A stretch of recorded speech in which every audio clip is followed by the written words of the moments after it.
Voorzitter en vrienden, er is een aardige samenloop dat die HNP hierdie congres hou 25 jaar precies op die dag wat die herdenking van die dood van Dr. Verwoerd is. Want as daar een partij is wat morele recht het om hulde aan Verwoerd te betuig, dan is dit net die stigting.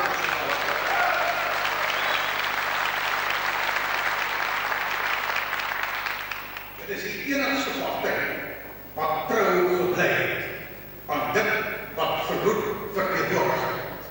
En Verwoerd het dit nie net in sy hoedanigheid verteenwoordig nie. Achterom was daar 'n hele geskiedenis van trouw van ander mense wat gestaan het vir waarvoor hy gestaan.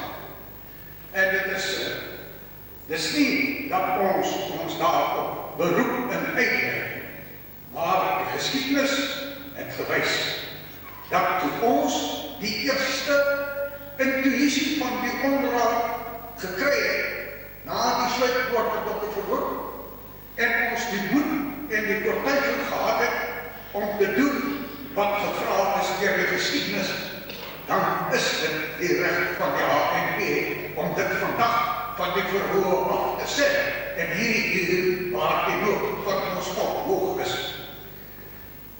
Dit is 25 jaar gelede. Ek was in die Volksraad gewees om 14 minute oor 2, toe die klokke van die Volksraad nog gelei het Savendas met 4 dolksteke net in 14 secondes Dr. Verwoerd verhoor.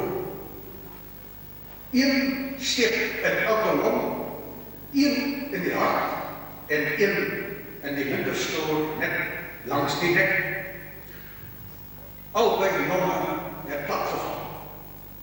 Albei longe was deurgesteek en 'n belangrike slagader by die hart is afgesny. 3 van daai steke was so dodelik dat aan enige een van hulle sou Dr. Verwoerd gestel het. Dis dit so 'n behendigheid en deskundigheid gemaak dat die steke wat tussen die ribes ingesteek is met die plakkant van die dolk gesteek en met 'n skerp draai van die dolk voordat dit uitgetrek is. Die enigste steek wat met die skerp kant van die dolk na die nessteker gesteek is die een wat langs die nek ingesteek is. En daar is geen twyfel aan dat Savendas vir die dag geskool was as 'n nessteker, wat die commissie daarna ook al gesê het.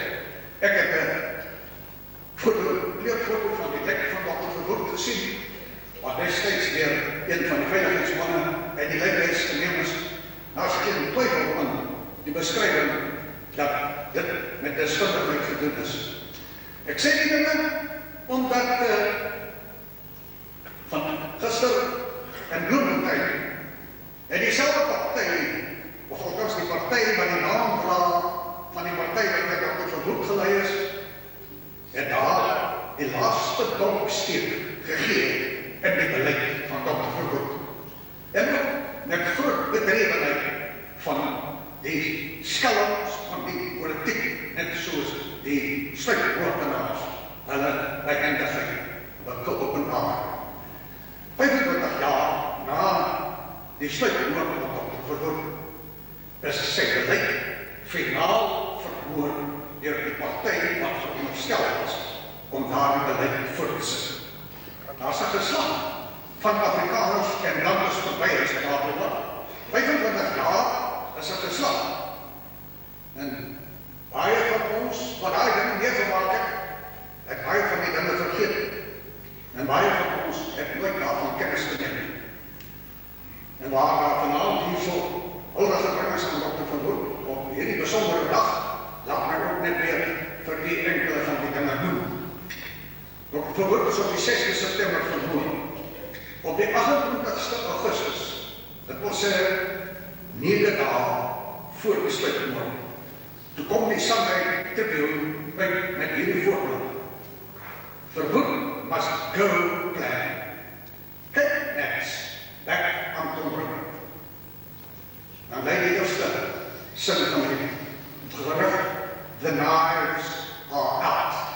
in the National Party. Dr. Verwoerd faces the most serious split his party has known since it came to power. And Dr. Verwoerd himself is the main target. Ek hoef nie daaroor te dink nie. Want jy hoe ek sê, dit is heeltemal toevallig. Ek 9 dae voor die sluitmoord verskyn daar 'n berig Verwoerd must go. The knives are out. Verwoerd himself is the main target. En 9 dae later, toe word hy vermoord. En toe is Verwoerd weg. Hier is die voorblad van die Amerikaanse blad Time Magazine. 2 dae vroeg, 26 Augustus. Met 'n lelike tekening van Dr. Verwoerd. Elke tegniek om hom sleg te laat lyk. Heeltemal sy trekker, maar lelik gemaak met 'n opset. Voor 'n veiligheidsheining en in 'n waterse van alles langs sy linkerboor as 'n gaailyn met die suggestie van 2 druppels bloed. En 11 dae later, toe is Dr. Verwoerd doodgeskiet. Dit sal miskien nog nie die opvallendste gewees het nie, maar jy weet dit as het helemaal dat daar 'n aanslag op sy lewe gemaak is. En op die 9 April 1960 was daar ook 'n aanslag op sy lewe deur David Barrister.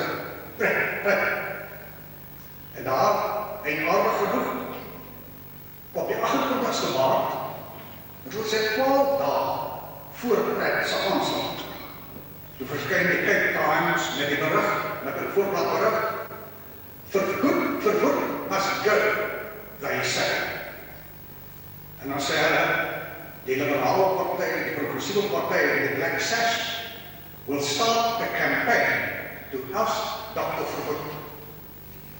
En toe, 11 dae later, toe skiet Pratt Dr. Verwoerd trok op 2 koels in die kop om hom te dood. En wonderbaarlik het Dr. Verwoerd dit oorleef. Heeltemal buite alle verwagtings van die medici wat ook behandel het. Ek het nie geglo dat dit moontlik kon wees. En baie mense het vergeet van daai eerste aanslag op Dr. Verwoerd se lewe, omdat die sluitmoord dit heeltemal oorskaduw het. Maar waarskynlik was dit van die merkwaardigste dinge van die politiek van die 60er jare, dat met die 2 koels in sy kop het Dr. Verwoerd binnen 5 weke daarna 'n boodskap aan die Volksraad gestuur, wat daar voorgelees is op die 19de Mei. Ja, Dr. Binus, hy sê, ek is gewagtig om die volgende verklaring van die eerste minister namens die regering te doen. En dan moet jy besef, daar was 'n aanslag op sy lewe, en daar was 'n magtige organisasie binne en buite Suid-Afrika om te dwing om die beleid te verander. Hulle het gehoop dat hy so geskik sou wees en geïntimideer dat hy nie sal voortgaan met die beleid. Maar in daai verklaring bly die eerste sin.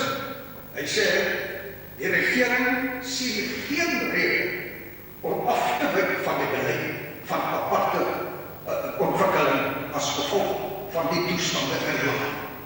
Daarmee het hy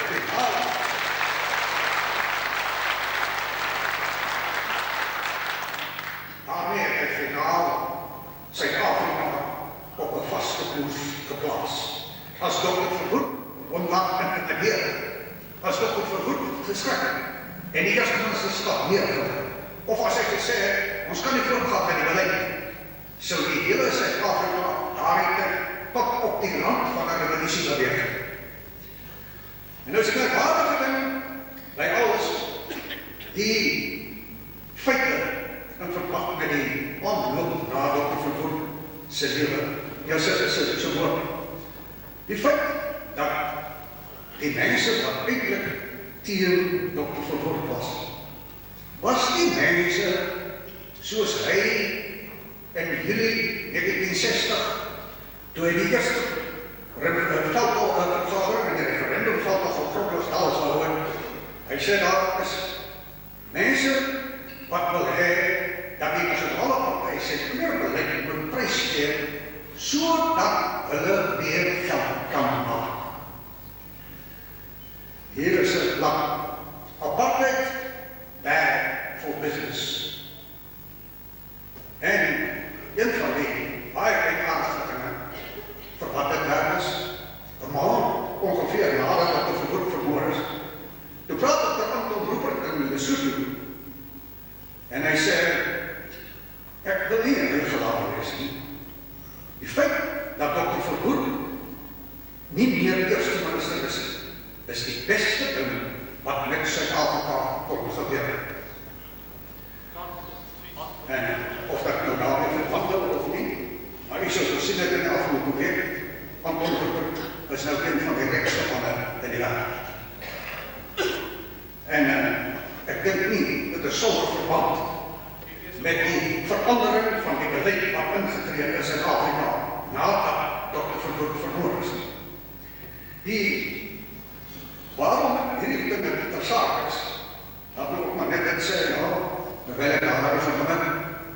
Jy weet dat meneer Foster, toe hy Dr. Verwoerd opgevolg het, was die aankondiging wat hy gemaak het, daar op die kampus van die Senaat, my beleid sal die beleid van Hendrik Verwoerd wees. En nou weet jy hoe hy daarop omgedraai. En nou is het baie uitaardig. En mens tel dit nou vooral op in die boek van Alistair Stewart en Oppenheimer en daar sê Oppenheimer was trouwens in staat om vriendschappelijke betrekkings met Foster te sluit. En in die boek van Anthony Hocking, Oppenheimer en Son, daar plaas hulle 'n foto van Tom Miller, Oppenheimer en John Foster, maar die onderskrif, hoewel lang, 'n skepticus van apartheid, is Harry op vriendschappelijke voet met Suid-Afrika se eerste minister, John Foster. Wie het dit nou gesê?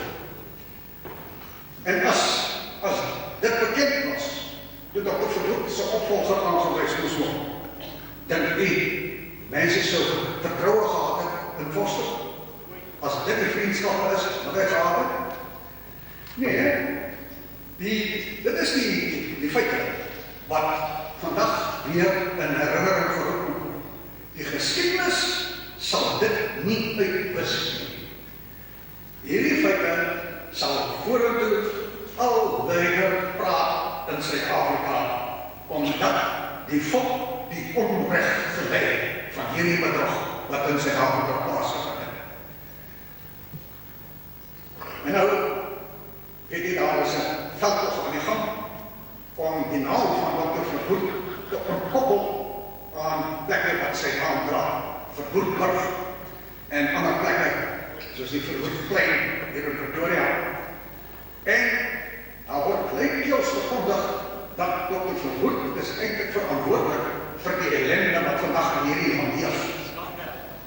Vir die ekonomiese misstande wat daar is, vir die rasseonluste wat daar is, vir die buitelandse ontevredenheid en wat is meer sy. En daarom, miskien moet daar mense nog net weer kennis neem van wat werklik die toestand was toe Dr. Verwoerd geleef het.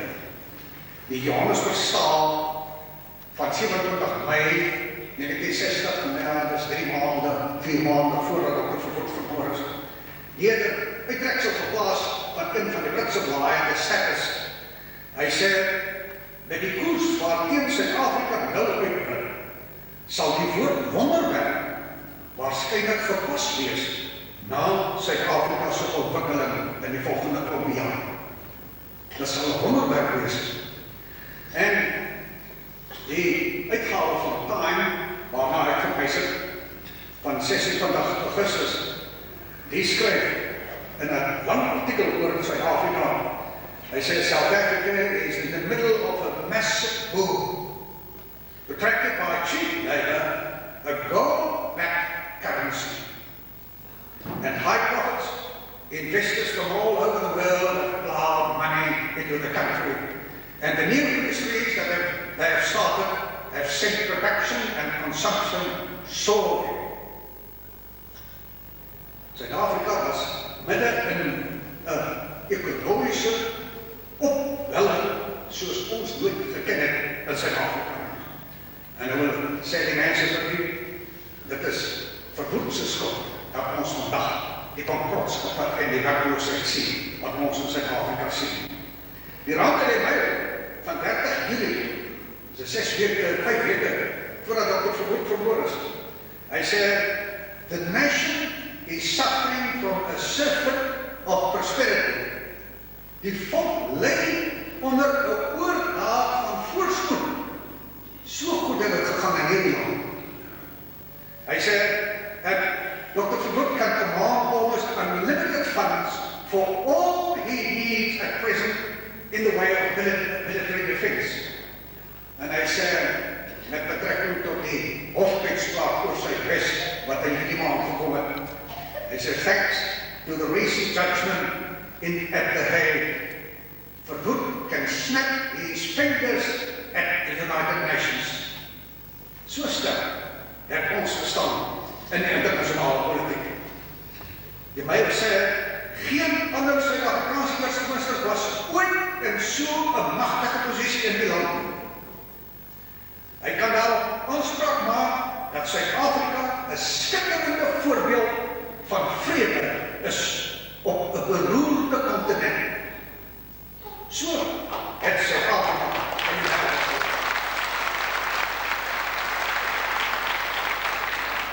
En vriende, nou sit ons met die toestand, miskien dan toch, sonder om direkte verwysings te maak. Maar nadat Dr. Verwoerd nou vermoor is, en dit nou gebeur, en dit is sigbaar verraad van alle beginsels van die radikale politiek was. Toch net vir die paar woorde lees van die vermaalde Cicero van die Romeinse tyd. Hy sê, for this day's work, lords, you have encouraged treason and opened the prison doors to free the traitors. The nation can survive its fools and even the ambitious, but it cannot survive treason from within. Wat is die toestand nou? Die toestand posisie wat Suid-Afrika in die internasionale politiek gehad het, dat Verwoerd could snap his fingers at the United Nations, dat hy 'n toonbeeld van vrede was op 'n beroerde kontinent, dat ons 'n magtige ekonomie gehad het. Kan jy dink waar Suid-Afrika sou bestaan as Stafendas nie sy vyand gepleeg het?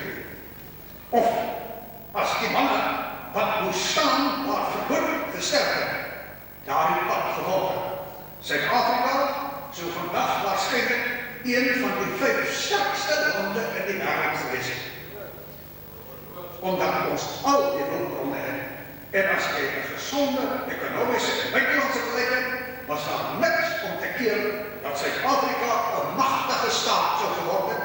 Die hele Suid-Afrika sou ons invloedssfeer gewees het. Daar sou nooit 'n kommunist naby aan Suid-Afrika gekom het nie.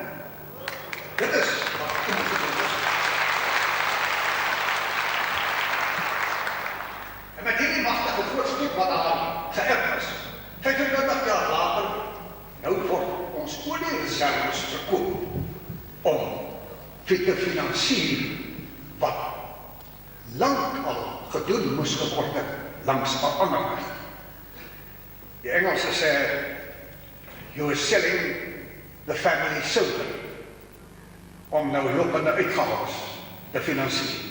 En die dinge wat gefinansier moet word, is huise en klinieke en skole vir die swakkes. En nou, wanneer daardie huise gebou is, wie gaan dan hulle hoor? Van die nuwe arbeid wat op die mark kom, kan net 10% geakkommodeer word in die arbeidsmark. Die swakkes vir wie die huise gaan gebou word, is die werklooses. Wie gaan die huur betaal? Jy weet, met die weiering van die swakkes om hulle fooie te betaal in die swak hulp is die bedrag wat uitstaande is in Transvaal aan munisipale dienstegelde 1,3 miljard wat bevat is uit ons sakke. Vir wie gaan daardie huis betaal? En as die huis klaar gebou is, wat gaan dan gebeur met die mense wat die werk verrig? Dan is hulle weer werkloos. Maar kan jy besef, wie gaan die voordeel kry van hierdie miljard? Dis nie groot monopolie, wat die boumateriaal gaan verskaf en wat die konstruksie gaan doen. Dis net 'n verplasing van 'n miljard rand uit die staatskas weer 'n tekort na die mense wat eintlik die voordeel van die vervoerbeleid van die beleid kry wat na vervoer gevolg is. Ek het gesê hoe goed het gegaan in die tyd van Dr. Verwoerd. Laat my maar net weer van die herinner. Op die oomblik is dit die 7de kwartaal wat die ekonomie groei met 'n negatiewe koers. Dit wil sê minder as 0. Die 7de agterkin volgende kwartaal. En Dr. Verwoerd se tyd het ons 'n gemiddelde groeikoers gehad van 6% teenoor 'n inflasiekoers van 2%. Nou is dit 'n minusgroei en 'n inflasiekoers wat wissel tussen 15 en 16%. En Dr. Verwoerd se tyd was die rentekoers 5 tot 6%, nou is dit, soos jy weet, 20% en meer. En as gevolg van daardie hoë inflasie en hoë rentekoerse, is dit een bankrotskap op die ander. Nie net maatskappye nie, maar individue. Jy sal in hierdie konflik kry dat maatskappye in 1989 was 890 bankrot. Van in 1990 1750, net mooi verdubbel. Persone in 1989 2700 en in 1990 3400. En dan moet jy besef, elke maatskappy wat bankrot speel, is mense wat werkloos is, wat op die mark gegooi word. En daar kom nie nuwe ontwikkeling nie. En die mense wat begin in die handel, kan nie begin nie weens die hoë rentekoerse wat onder betaal. Daar kom nie nuwe besighede, want geen man kan nuwe besigheid begin met die hoë rentekoerse wat betaal moet word nie. Daarom, dit is ons is nog midden in hierdie agterkant van, daar is nog glad nie 'n teken daarvan van keer. En nou vriende, dis die kontras tussen wat Verwoerd verteenwoordig en wat hierdie miserabele regering verteenwoordig. Dit land is een van die arm lande gemaak as gevolg daarvan dat Dr. Verwoerd se beleid verraai is. En nou is dit net verstom dat die mense wat die sterkste teen Dr. Verwoerd se beleid gepraat het, was op ekonomiese grond. Apartheid is duur, en dit het gesê. Apartheid maak die land arm. Dit was die argument. En nou is hulle voorskrifte is gevolg. En dit is die resultaat. Die man van hulle wat by die pad gehad het, Verwoerd, omdat hy die verteenwoordiger was van apartheid. Dit is die man wat van wie as ek dit vir u mag sê, weer wat Elfie Krol, die destydse senator en minister, by die dood van Dr. Verwoerd gesê, hy sê, hy het vir Botha, Smuts, Herzog, Malan, Strydom, allemaal geken, en hy onder Verwoerd gedien. Hy sê, and in my opinion, based on my experience of the last Prime Minister, I think that he perhaps was the greatest of them all. He had such outstanding qualities, his integrity, his honesty, his sincerity, and above all, his great moral courage. When the dagger was plunged into his heart, it was plunged into the heart of South Africa. Dis die man wat hulle by die die pad wou hê. En om net nog een geval te doen, Algeer Kapper, die eenaardige Engelse redacteur van die Natal Witness, gebore Engelsman, hy gekom uit Engeland. Hy het geskryf in sy boek, At Last We've Got Our Country Back. Hy sê vir 'n klein land het Suid-Afrika aantal baie buitengewone manne opgelewer. Verwoed was een van hulle, miskien die mees buitengewone. Gewis was niemand meer toegewy. En dis iemand wat hulle uit die pad wou hê. So 'n groot man, so toegewy, was nie goed genoeg vir Suid-Afrika nie, of liewer, hy was te goed vir Suid-Afrika. Daarom moes hy weg. Selfs Jan Botha, die liberaal wat die boek geskryf het, Verwoed is dead, net na die sluiting van Dr. Verwoed in 1967. Hy sê, teen die tyd toe Dr. Verwoed gesterf het hy sy eie monument gebou gehad. Maar daar was vir almal om te sien, die Republiek van Suid-Afrika. Die blankes is saamgesmeer tot eenheid. Die land is militêr sterk en veerkragtig. Die polisie en die veiligheidsmagte is besig om doeltreffend te werk met alle pogings tot ondermyning en infiltrasie. Die land se ekonomie is dinamies en grotendeels selfonderhoudend. Dis die land wat Verwoed gelaat het en wat hierdie mense nie wil hê moet so wees. Waarom anders is Verwoed weg? Vriende, dis die vraag wat nog sal moet beantwoord word in die toekoms. Die verhaal van die slukwoord op Dr. Verwoed is nog nie volledig vertel. Ek hoop net dat daar kom 'n regeringsverandering, sodat wanneer daar 'n ander regering kom, die ondersoek heropen kan word.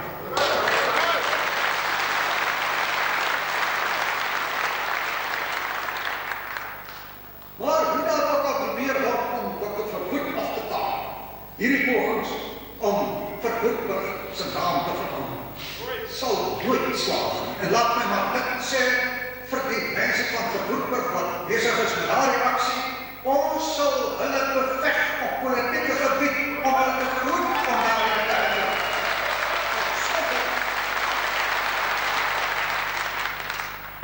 En laat my maar net by die grootste gerusheid van hulle sê, hoe verder ons in die tyd sal beweeg van Verwoed, hoe groter sal sy deel op die gesigseinde word.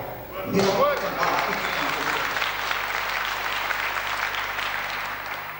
Dit het 25 jaar gelede begin met sport.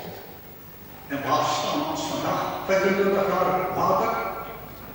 Hier sê Bill Visser, Pakistan sê nie vir Suid-Afrika se deel. En dit word dan, sê hulle, vandag se vergadering is beslissend vir die rugby. Die vergadering, die Suid-Afrika se toekoms in die rugby is in die hande van die uitvoerende bestuurder van die Suid-Afrikaanse rugbyraad en meneer Abraham Patel.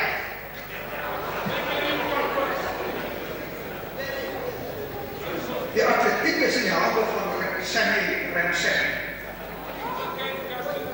Dis die politiek wat voortvloei by Dr. Verwoed. Nie net is ons land verneder, maar die blankers word op elke terrein verneder. Ons moet gaan kruip by Steve Tshwete van die Communistische Party en die ANC om rugby te kan speel in die buitenland.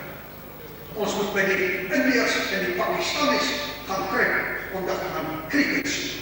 En ons moet by die Indiërs van Suid-Afrika kruip om te gaan aan die atletiek deel. So lyk die Suid-Afrika wat gebou is op die reëne van Dr. Verwoed se beleid. En ek het gesê dat ons op hierdie selfde tydstip staan by die gebeurtenis dat in Bloemfontein die afgelope paar dae is die donksteke gegee in die beleid wat Dr. Verwoed verteenwoordig. Daar is die Nasionale Party sy nuwe grondwetlike voorstelle voorgelê. En ek dink dit was enige een van ons danige nuus wat daar staan. Elkeen weet dat die grondwetlike voorstelle net een doel en dit is om die blankes te onderwerp aan 'n swart regering. En hulle probeer nog die indruk gee dat dit gaan ook daar nie onmiddellik wees. Dan gaan daar nie so 'n tussenstadium wees waar daar die skyn is dat daar 'n veto gaan wees in 'n Tweede Kamer op die een mens, een stem verkose Eerste Kamer. Maar almal weet dat van die 1977 toe die Nasionale Party begin beter het aan die grondwet van Suid-Afrika, is dit nou die derde grondwet wat hulle onderskryf. En ek het al die tyd gewaarsku, as jy wil verbeter aan 'n grondwet in Afrika in verband met die rassebepalings, dan is dit 'n onophoudelike proses. En in 1977 was die eerste poging geweest die John Vorster gekom het met sy kabinetsraad en sy moontlikheid van 'n nie-blanke staatspresident. En dit het net 6 jaar geduur toe P.W. Botha gekom met sy nuwe grondwet in 1983. En nou, 6 jaar later, hier is ons weer by 'n nuwe voorstel. Hoe dink jy gaan dit oor 6 jaar verder wees as hierdie regering nie gesluit word? Natuurlijk is dit net 'n voorstel. En natuurlijk laat ek net nou praat dat hy blou in die gesig is, dat hulle sekere beginsels het en dat hulle sekere dinge nie sal doen nie. Maar wat er geloofwaardigheid het hulle? Dieselfde keer het in 1977 as inligtingsbeampte van die Nasionale Party en die plaatjies nie goed geskryf. Die beleid van magsdeling is 'n blou druk vir die ondergang van die wit man in Suid-Afrika. En nou is hy beleid magsdeling. En volgens sy eie oordeel is hy nou besig met die ondergang van die wit man. En dan wil hy 'n mens moet hom glo wanneer hulle met die vroeg praatjies doen. Hier is 'n publikasie wat hy gegee het in 1987. Die Nasionale Party, beginsels en beleid van die Nasionale Party. Hy sê die party onderskryf die beginsel dat elke volk slegs vry van vrees en oorheersing deur ander kan voortbestaan en elkeen 'n effektiewe aandeel het in besluite oor sy lewe, aspirasies en behoeftes. Hy sê wat praat van 'n volk. Nou sê hy dit gedoen, nee, jy kan nie praat van 'n volk. Dan kan jy 'n volk se beskerming wees of 'n ras se beskerming nie. Jy moet nou aan 'n politieke party behoort. Binne die politieke party moet jy jou beskerming kry. En sê, dan mag nie op grond van ras of kleur gediskrimineer word nie. Dis totaal rasloosheid. En die ANC sê, enige politieke party wat een beroep op ras of kleur, die sal onwettig gemaak word. En nou is ek jammer dat hier nie meer van die pers is nie, maar ek wil graag vir meneer De Klerk in alle saaklikheid vra. Wat is jou standpunt? As die HNP en die KP as blanke partye wil opereer, nadat jy hierdie grondwet van jou toegepas het as jy so ver kom, sê dit vir ons, gaan jy ook die HNP en die KP belê om te opereer as blanke partye. Maar tot grond van julle uitgangspunt dat daar geen diskriminasie op grond van ras en kleur mag wees nie, is dit die logiese standpunt wat julle sal volg. Maar dan moet julle vir ons dit reguit sê, sodat ons met julle kan maak wat ons met julle moet maak.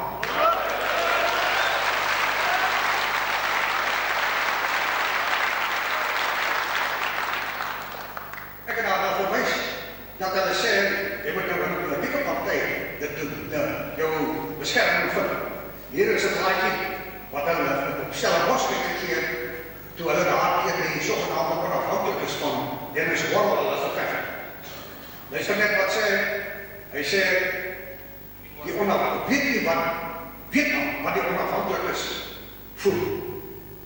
U sal hoogstens deel mag wees van 'n politieke groepering.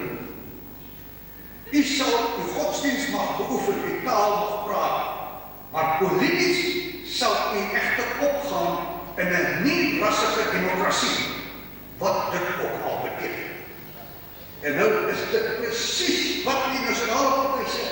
Jy moet opgaan in 'n nie-rassige demokrasie. En hulle ken, dit is die volgende se beleid gewees. So vriende, ek sê, wat is die waardigheid? Het hierdie mense dieselfde deklar, het nog in die 1989 verkiesing. 3 weke voor die verkiesing voor die Suid-Afrikaanse televisie gesê, the National Party says it is prepared to negotiate with everyone who does not practice violence. As long as the ANC disqualifies itself from this connection, we are not in favour of this negotiating with the ANC. En, soos u weet, by die jongste kongres van die ANC, het hulle openlik gesê, ons weier om geweld te verwerk. En hulle gaan aan om hulle sogenaamde self-defense units te bou. My inligting is dat hulle reeds in 100 swart dorpe hierdie self-defense units. En hulle lei nou hulle terroriste op in Uganda. Of saam, hulle word 6000 opgelei in Uganda. En ook in Tanzania. Waarvoor? Om hulle in te bring as ook nou as die ander wat kan mag terugkom, maar dis die mense wat die leiding en die bevel moet oorneem in hierdie sogenaamde defense units wat maar net die ou People's Army van die ANC is. En ek klink onderhandel lustig met hierdie mense. Wat? Die vrede wil hê nie. Hulle wil Suid-Afrika onregeerbaar maak. Hier nog in 1985 sê P.W. Botha, die ANC het een doel, en dit is, ons moet Suid-Afrika onregeerbaar maak. Hy het dit in die parlement gesê. En die nasionale party is van onderhandel met hulle. En nou vriende, weet jy nog, dat oral in Afrika, waar hulle begin het met onderhandeling met die terroriste, het dit op een resultaat geëindig, machtsoordrag aan die terroriste. Noem my een enkele staat in Suid-Afrika, waar onderhandeling nie uitgeloop het op machtsoordrag aan die terroriste. Onderhandeling is maar net die machtsoordrag in baie mense. En as jy mens nou wil weet, wat die gesindheid is waarmee die nasionale party vandag regeer, Willem de Klerk, dis nou die een hier aan die rand, nie die een wat in Londen by sy vriendin gekuier het. Dis nou groot, Willem. Hy skryf in 'n rapport van die 17de Maart. Hy sê, die swart mense het hulle stryd gered. Dis dit ek so broer. Die swart mense het hulle stryd gered. Wat is stryd het hulle gered? Om die witman te versal. Dis die mentaliteit van die klein liberales. Die swartes het hulle oorlog gewen. Hy sê, swart meerderhede in die regering is 'n finale feit. Hy sê, dit beteken swart meerderhede. Dit wil sê, swart regering in Suid-Afrika. En hierdie selder, en weet ek het ons al geaccepteer, hy is bereid om onder Mandela te doen. En Pik Botha het gesê, hy sien nie waarom 'n swarte nie voorsitter van sy afdelingsbestuur kan word. En Pik Botha het in die Pretoria News gesê,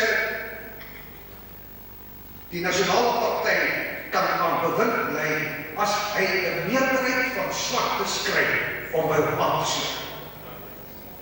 Dis die pad waarop die nasionale party loop. Daar's net een deurlopende lyn in die nasionale party se politiek, en dit is bevoordeling van die swart man ten koste van die wit man.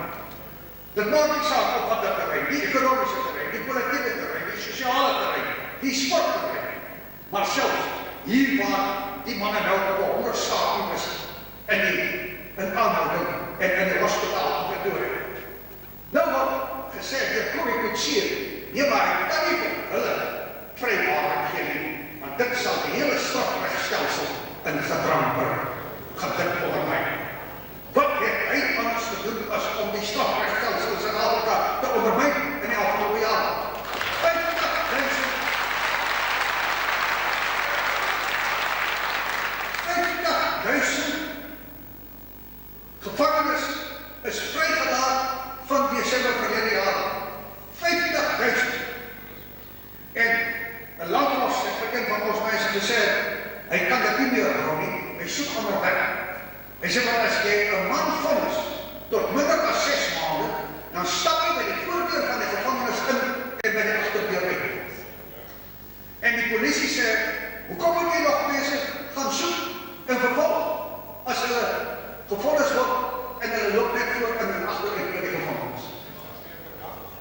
Die geval, hy sê, hierdie mense kwalifiseer nie.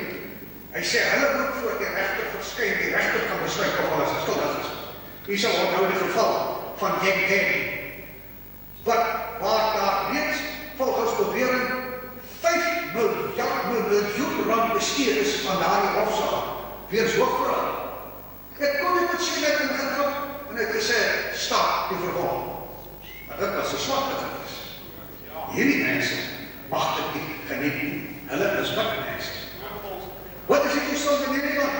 Dat selfs Citizen al verlede jaar hierdie maand, hy sê, banks and other businesses are robbed. People are held up in their own homes. Women are raped. They shoot and kill people without compunction. Few people feel safe in their homes. They're even worried about driving in their cars. Households, if they can afford it, install costly protective systems linked by radio to security systems. Foreign journalists note that South Africans live behind high walls, turning their homes into fortresses. They imply that the whites are the politically beleaguered people. Surely, die misdaad toestand in Suid-Afrika en meneer Roosevelt, hier is die Transvaal van 13 September, slagting tussen bejaardes. 54 blankes tussen van wie 44 ouer as 50 jaar was, is in die eerste 6 maande van verjaar in Suid-Afrika thuis vermoord. 54 in die eerste 6 maande. Hier sê die Transvaal 21 Augustus vanjaar 32 mense elke dag vermoord in sy gang. Dis die toestand van misdaad en strafreg in Suid-Afrika.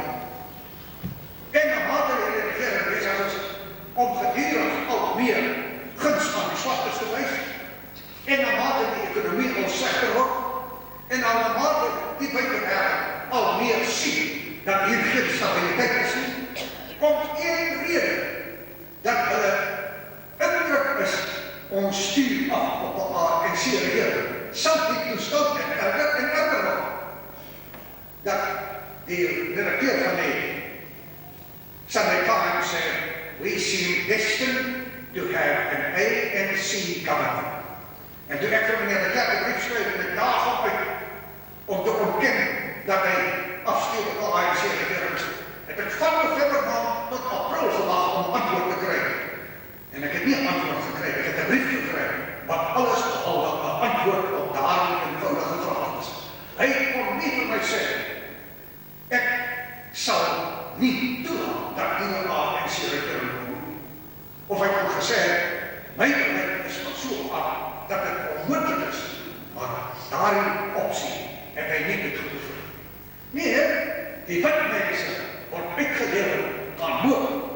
Maar wanneer swartes van die PAC uitroep op vergaderings, one sector, one bill, dan word daar niks aan hulle gegeven. Ek het van meneer Adriaan Vlok, toe hy nog minister van wet en orde was, as een mens dit mag sê, dat wet en orde in Suid-Afrika is. Toe hy nog daar was, het ek hem gevraagd, hoekom tree jy dit op? Toe sê hy vir my, mens moet daarom maar agneem, dat die PAC bedoel nie dat elke wit man 'n sektor is. Hulle maak 'n verskil tussen 'n African en 'n sektor. As jy wit is en jy sê African, dan sal hulle jou nie skiet nie. Dis die belaglikheid wat 'n mens kry van hierdie regering.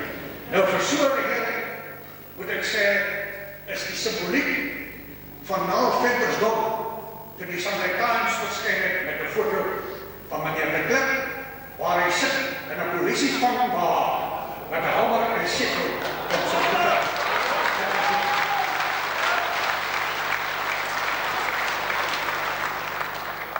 Iemand het met daai kant gebel en my gesê, het jy die Sunday Times gesien? Ek sê nee, nog nie. Hy sê nou het hulle vir de Klerk waar hy hoor.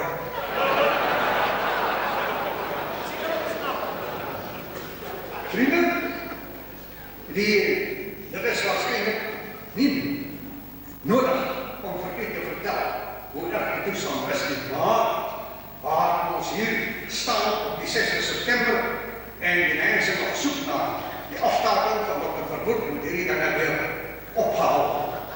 Die Nasionale Party se beleid is nader aan die Communistische Party se beleid as wat dit is aan Dr. Verwoerd se beleid. Daar is geen twyfel hiervan.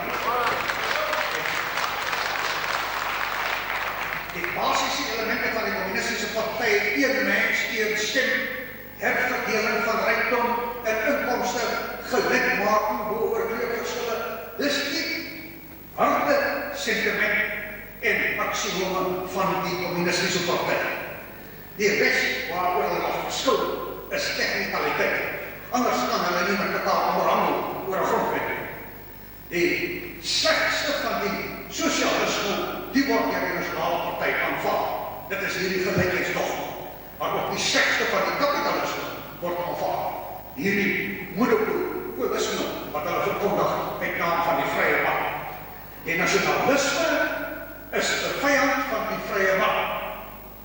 Omdat die vrye mark lei tot groter ekonomiese konsentrasie en monopolie. En vanuit die monopolie tot koneksies oor internasionale grense. Die sien wat ons in Suid-Afrika, hoe die monopolie toegeneem uit naam van die vrye mark. En die nasionalisme is sy vyand. En daarom wil hulle die vrye mark hê om die ekonomiese mag so sterk te kry dat hulle die Afrikaanse nasionalisme daarmee kan onder die knie kry. En hierdie grondwet wat betrek nou wil hê, is gemik teen die nasionalisme. Afrikaanse nasionalisme moet buite aksie gestel word. As jy nie meer 'n politieke party mag hê wat gebou is op ras en kleur en volk en taal nie, dan kan die nasionalisme nie meer opereer. Daarom sê ek, dis die slegste van albei hierdie goed wat hulle nou op ons wil afbring om ons te stuit in ons Afrikaans nasionale strewe. Die grootste politieke mag in die wêreld is die nasionalisme. Dit is wat Sowjet-Rusland en Oost-Europa in die beroering gebring het waarin hy vandag is. En net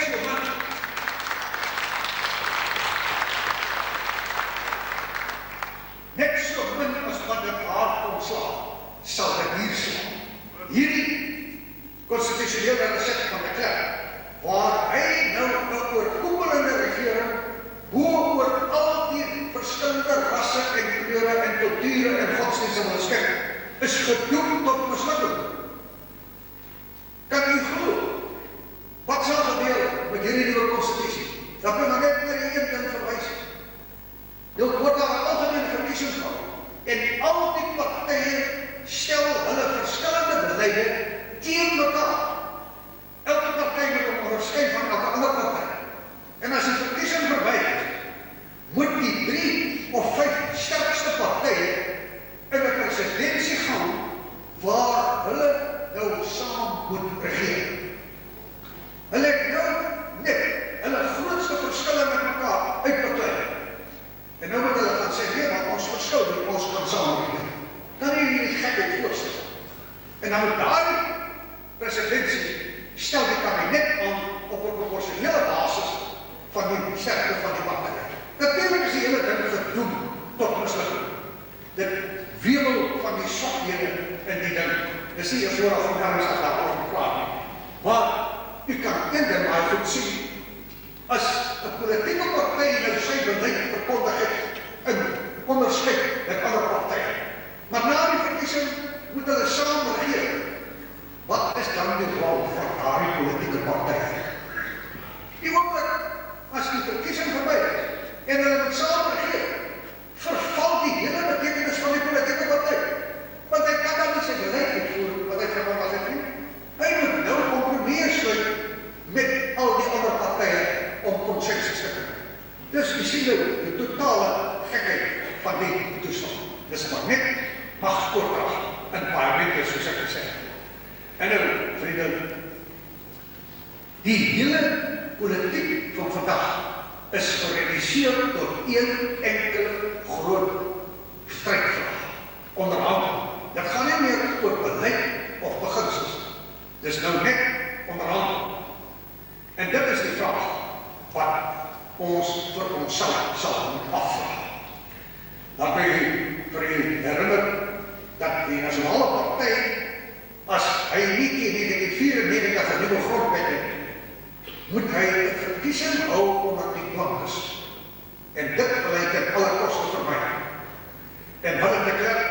Die president se broer het nou al so geskik. Hy sê, as hulle nie teen 1994 grondwet het nie, dan moet hulle probeer om in 1993 minstens 'n interim grondwet hê, sodat dit die bestaande grondwet kan vervang, sodat as daar in 1994 'n verkiesing gehou moet word, moet dit plaasvind op so 'n raamwerk van 'n grondwet.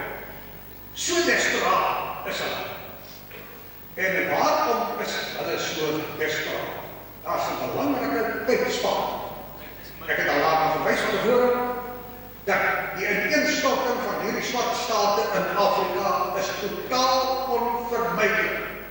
Die totale ekonomiese bydrae van hierdie swart Afrika state was voor verlede jaar minder as 1% tot die wêreldekonomie. Hoe lank kan hulle daarmee aanhou? U weet dat die opgehoopte rentelas van hierdie Afrika state is nou 95% van die kapitaalskuld. Hoe lang kan dit aanhou? Zambië se inflasiekoers is 122% en hy is een van die welvarende state. Dis een.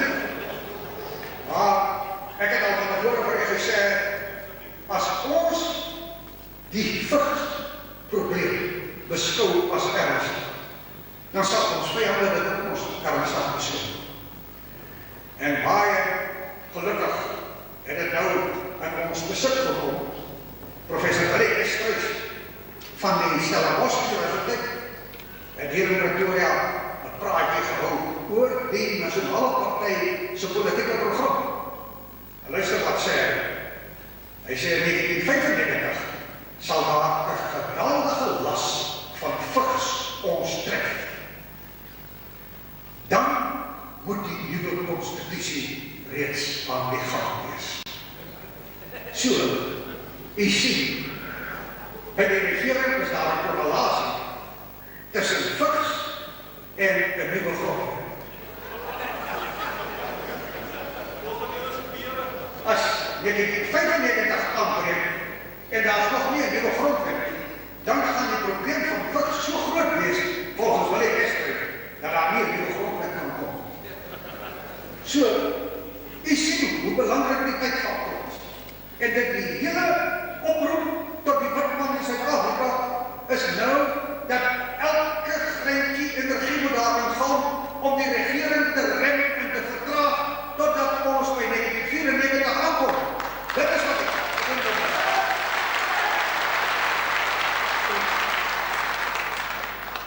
Dis nie nodig om vir u te sê wat alles deur vigs ingehou word nie. Maar hier sê die staat dat as die vigsprobleem nie opgelos word nie, sal teen die jaar 2000 dit die staat 75 miljard elke jaar kos vir die behandeling.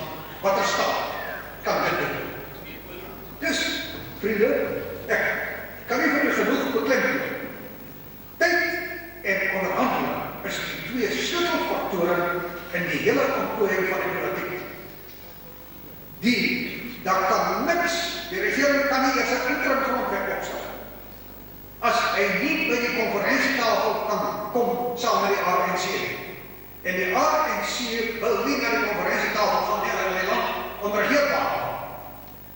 En as die Afrikaners wegbly van die konferensietafel af, dan maak die onderhandelings 'n bespotting van die klip. Hulle wil desperaat die Afrikaners by die konferensietafel hê om te kan sê die boere en die ANC het vrede gemaak. En ons moet weier om daardie bedrag te verkoop.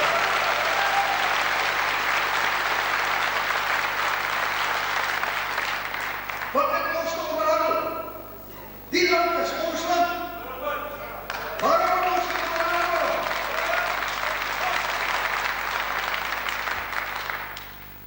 Ons stop die ANC en die Communistische Partij niks doen. En hulle het niks wat ons van hulle wil hê. Wat wil jy van hulle hê?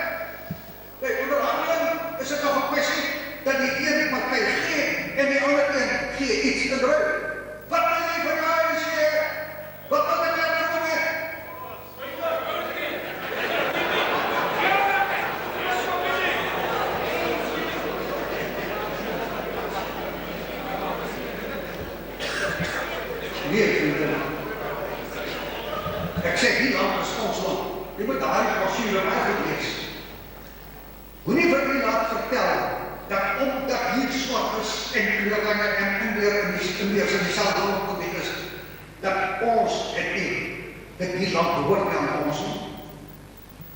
Toe ons in 1948 die bewind, die politieke bewind in Suid-Afrika gewen het die Nasionale Party namens die Afrikaner volk net so volledig en net so soewerein beheer oor hierdie grondgebied gekry as wat Paul Kruger oor Transvaal en Steyn oor die Vrystaat gehad het. Wie se vlag is dit hier waar? Wie se vlag is dit? Die land is ons land, dis die symbole van heerskappy oor 'n land.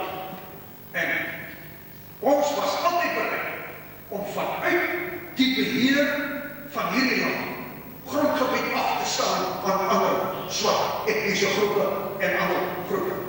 Maar ons is nie bereid om die ding om te draai en te sê, julle kan die land vat, gee dit vir ons 'n stukkie, nadat ons daar afsluit. Ons is nie bereid om dit te doen. Ons deel ook nie die hele land met almal in Suid-Afrika nie.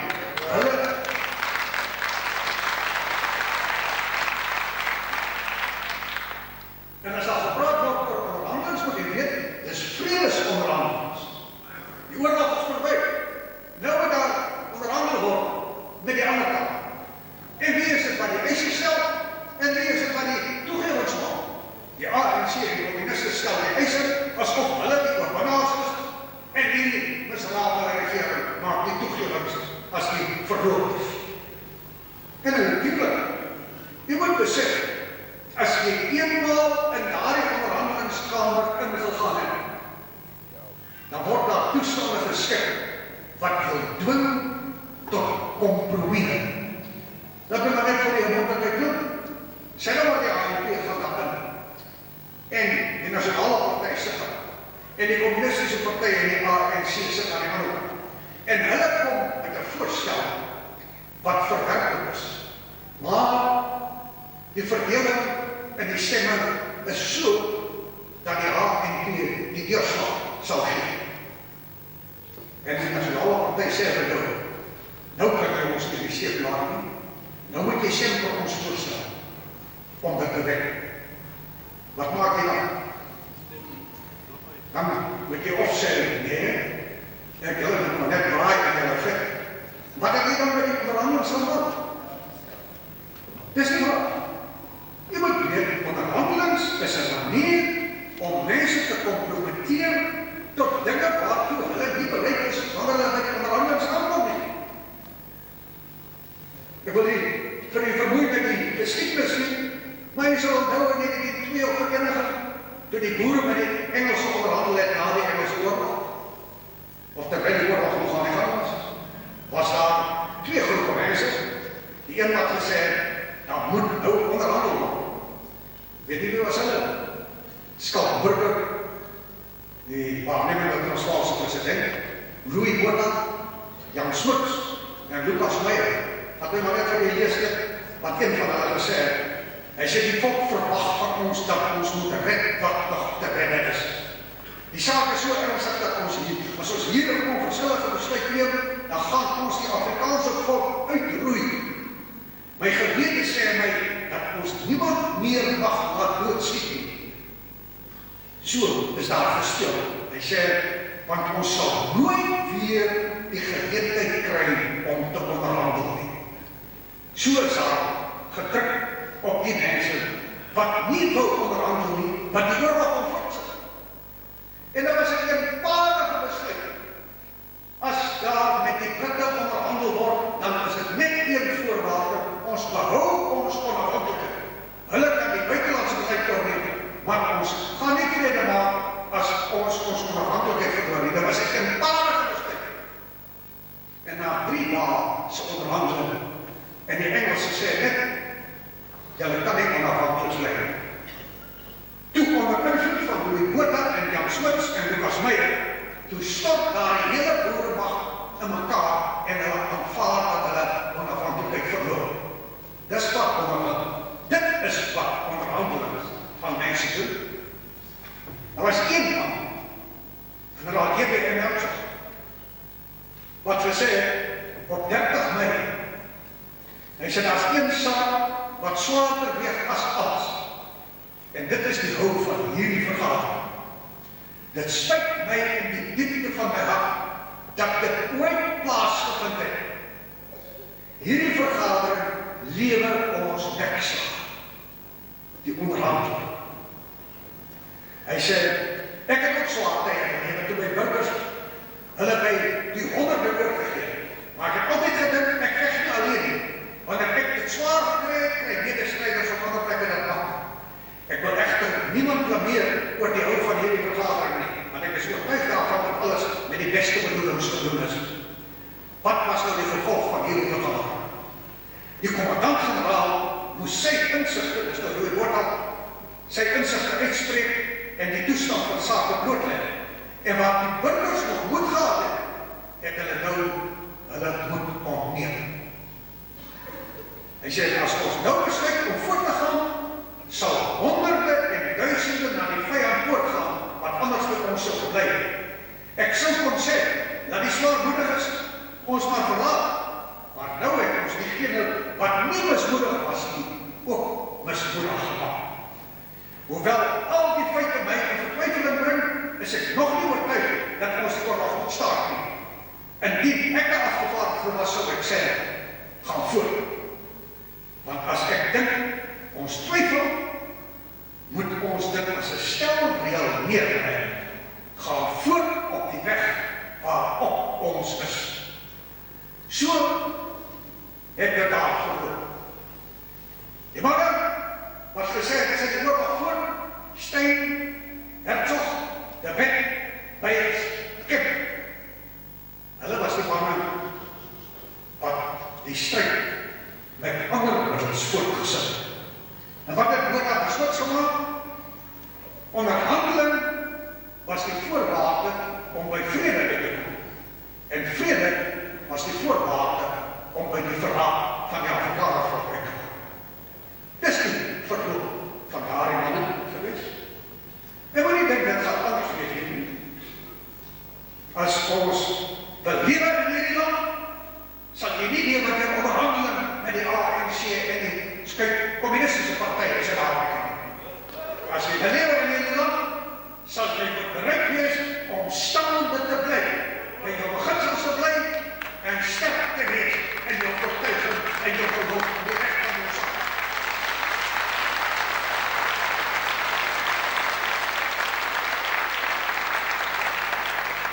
En ek wil jy laat vertel dat het te laat is, dat die kerk ons in 'n onomkeerbare orde sal laat verval nie. Sy planne loop skeef. Hier is citizen van Desember verlede jaar, government to hold full talks early in 1991. Hier is die kerk waar hy nou in Londen was, hy sê, hy hoop dat binne 3 jaar sal daar 'n nuwe grondwet wees. 3 jaar, bring jou by die 94. Annemarie Mischke wat hy dat skryf, en een rapport 4 Augustus, sy sê, moontlik binne 4 jaar 'n nuwe grondwet. Dis hoe hulle program deur mekaar loop. En daarom sien is daar die haas om ons te onderwerp aan 'n nuwe grondwet. En daarom vriende, ons moet vir onsself sê, as party en as Afrikaners wat praat oor partytgrense en oor die grense van ander organisasies, dat die uur het geslaan, dat die witman sal moet besluit, as hy wil staande bly, is die eerste vereiste, hy sal moet saam staan om staande te bly.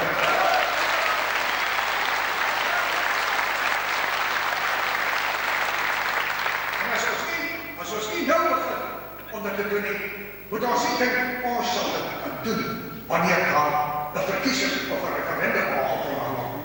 Ons moet nou met mekaar sê, ons het 3 jaar van nou tot 1984. En in daardie 3 jaar moet ons so sterk konsolideer dat ons de klerk kan druk tot de verkiezing. En as hy nie verkiezing hou in 1994 nie, dan moet ons so sterk wees dat ons hom van die politieke verhoog afvee, soos in Roemenië Ceausescu afgevee.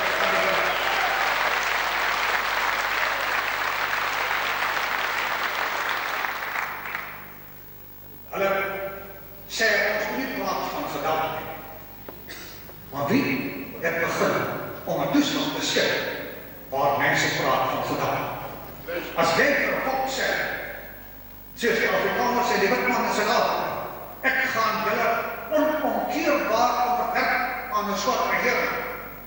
Ek sê nou vir julle, daar gaan nie weer 'n blanke verkiesing wees nie. Watter keuse maak jy vir daardie mense? As jy nie, maar weg in stappe wil doodgaan en ondergaan, dan is daar mense wat praat, dat daar met ander middels so weggekom. En niemand moet die mense kwalijk neem wat by die wandels aansluit en wat hulle self voorbereid om met ander middels te vecht, as dit so gaat.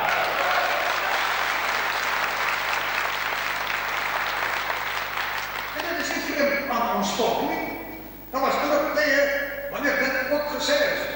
Maar dat, meneer Van der Heer, wat het verwoed gesê het in juni 1963, hy sê dat daar kom op punt dat 'n nasie met die volle besef van die ellende en gevare nie mag terugdeins nie. Nou sê ek dat daar een prys is wat ons nie kan betaal nie, hoe afskrikwekkend wapen en ekonomiese skrik ook al mag wees. Daar is een prys wat ons republiek nie mag betaal nie, en dit is die prysgave van die bankendom en die ondergang van die nasie van die republiek. Sou Suid-Afrika bedreig word, sou sy nasie se bestaan bedreig word, sal ons alles goed opoffer, hoe verskriklik ons ook daaronder sal lei. Die behoud van die bankendom van Suid-Afrika is die uiteindelike doel waarvoor niks ons sal stuit nie.